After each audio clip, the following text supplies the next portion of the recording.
Hey guys, it's Rachel. I'm part of the team here on Evolve Within Love group, and I just wanted to do a quick video on a potential pitfall that you could experience on your spiritual journey. And this is the pitfall of becoming addicted to your suffering or losing sight of your healing journey. And what happens is you kind of don't remember where you're going or why you're doing it. And you come to this place of working on all this stuff without an end in sight. Okay, so it's kind of this um, maybe a little bit of a war of attrition, a little bit. So what happens is when we're wounded or we have trauma or whatever it is that we're healing, that can be very layered. It can have a lot of depth to it. And when you're healing it, it takes a while. It takes maybe even decades, maybe even your whole life. And you just kind of hit it in layers when you're ready for the next layer. Okay, so it can be a very long journey. Healing can be a very long journey.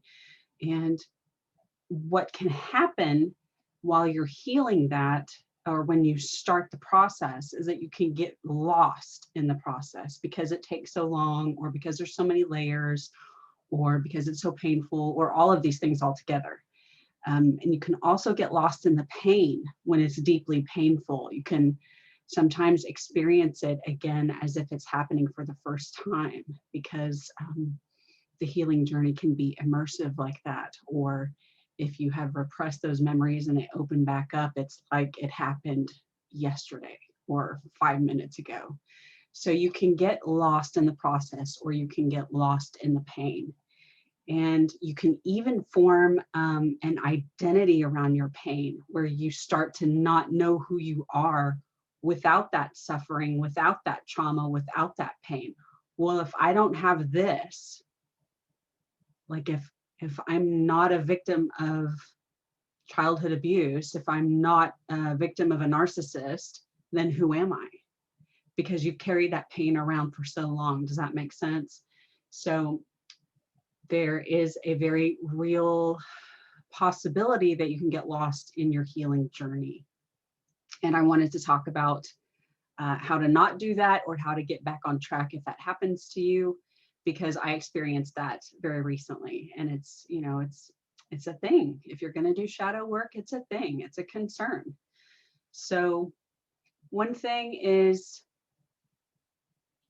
to do whatever it takes for you to not lose sight of your end game. Why are you going on this journey? Why are you healing this wound?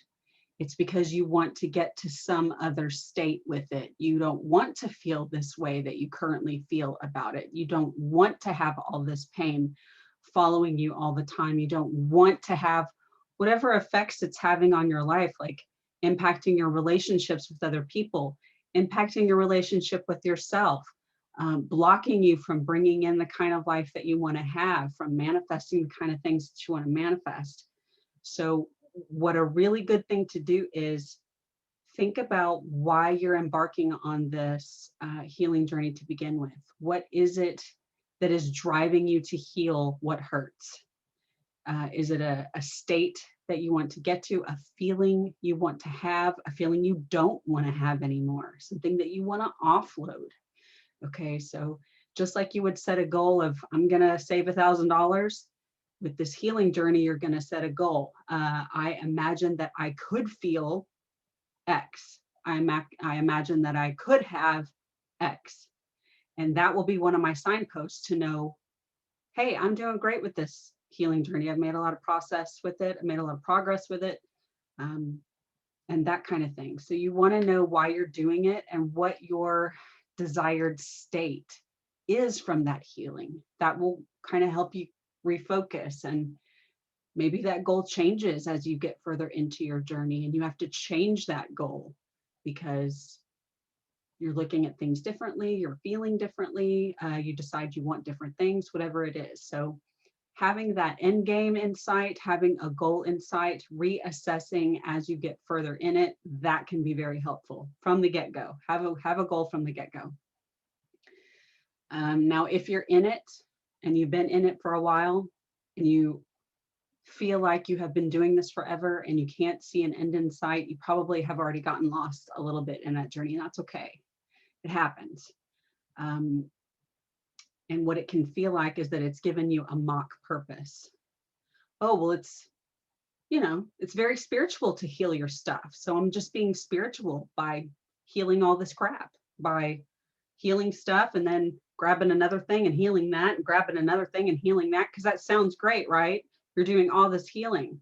Well, the problem is you can do that forever. So where are you going to stop? The law of attraction, which is really popular, something we really like to talk about in spiritual circles, you know, the law that says that whatever you focus on, whatever you put your energy toward, you will magnetize that to you. It's the same thing with healing. It's the same thing with suffering. Okay. If you put all your energy into constantly finding things wrong with you and constantly poking on things that hurt and say, oh, it hurts, I got to heal it. If that's all you're giving your time to, that is all the universe will bring you. Law of attraction. It doesn't just work one way. Okay. So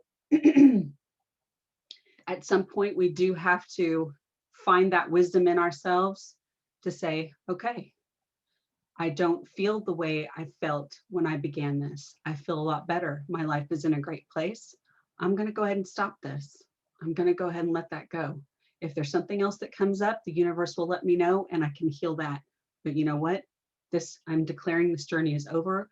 I declare that I am healed. I claim that healedness. I claim that wholeness. And I'm just going to let that shadow be.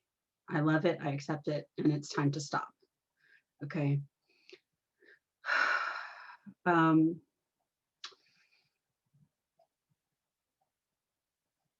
Also, so we talked about checking in with yourself, having that goal and checking in with yourself. How are you feeling? Celebrating. Okay. Another thing to help keep you out of those traps of over-identifying with your pain and over-identifying with your healing journey. Celebrate. When you notice that, I don't know, as an example, you can get out of bed without the first thing you think of being that trauma. If you can get out of bed, celebrate that. Effing celebrate that. Okay. Schedule, if you have to, schedule check-ins. Okay, in 6 weeks, I'm going to reevaluate this and see where I am, and put it in your calendar. Make a reminder. Okay. Because being mindful through that healing journey is what's going to keep you from getting trapped in it.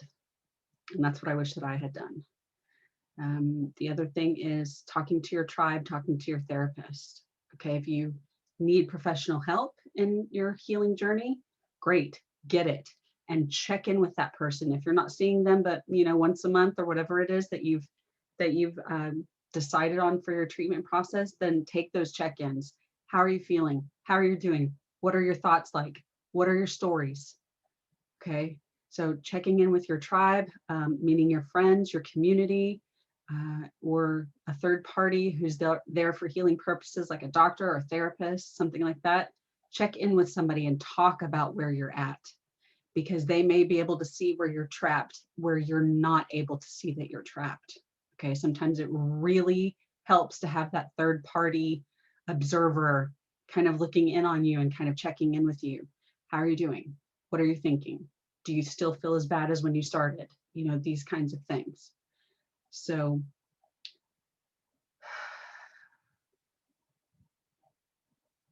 reassessing, having your goal, reassessing as you go, having a tribe, a support, some sort of community, some sort of helper who's not you.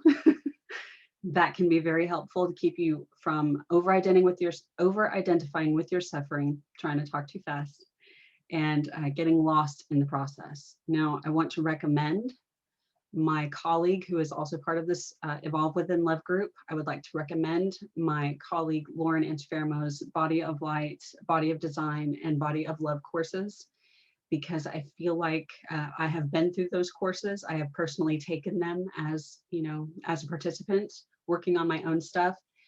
And I genuinely, having been through her course, I see where she has built this wisdom into the process. She's built in the check-ins with the class time, the face-to-face live class time. She's also built in reflections in the meditations and the lesson work. Okay, like videos and things that actually tell you, okay, go in and how are you feeling about it now? How are you feeling about it now? How are you feeling about it now? Okay, and there's reflection time, journal time. Journaling is a great thing. You can go back and physically see the process as it happens. You can check in as it happens, okay? Journaling. And I feel like Lauren's philosophy of declaring that you're healed before you ever even start to identify with that energy. I'm already healed. I claim it. I'm already healed. I'm already whole. And I'm doing this so that you don't over identify with that suffering and you don't over identify with that process of healing. Another really great thing is that Lauren's process goes into the body because our emotions and our wounds, they live in our bodies. And part of her process in these courses is to go after, where does that pain live in your body? Where is it being held? And how can you break that? How can you break that hold with Spirit's help? Okay, so if it's no longer in your body, then it's easier to work with the emotion, it's easier to work with the mental energy and send it packing. All right. So that's what I really wanted to share as far as not over-identifying with your suffering and not getting lost in your healing process. It's really easy to do, but thank goodness it can also be very easily rectified. It's just something that I bumped up against where in my own personal journey, I realized the other night, just this week, today is Wednesday, this happened on Monday, I realized that the energy around what I was healing was a healed energy, but my beliefs hadn't changed. The thoughts I was having about the process, the thoughts that I was having about what I was healing hadn't changed. So it's like this had not caught up with this. And I got stuck. I was thinking one way about my journey when I had done the work. It was done. I was healed. But hanging on to those mental stories, not checking in with my beliefs, kept me trapped. I could have been over and done with this months ago. I didn't check in. I didn't celebrate the wins. I didn't talk about it. Okay. So I was bringing this to you guys in hopes of helping you with your journey so that you don't make the same mistake I do, or if you've already made it, you can dig yourself back out and continue on your way. I hope it's helpful. Please leave me some feedback if you enjoyed this video and if it helped you out. And I hope that you will check out the other videos on our channel. And in the meantime, I will say goodbye and I'll see you in the next video. Bye, guys.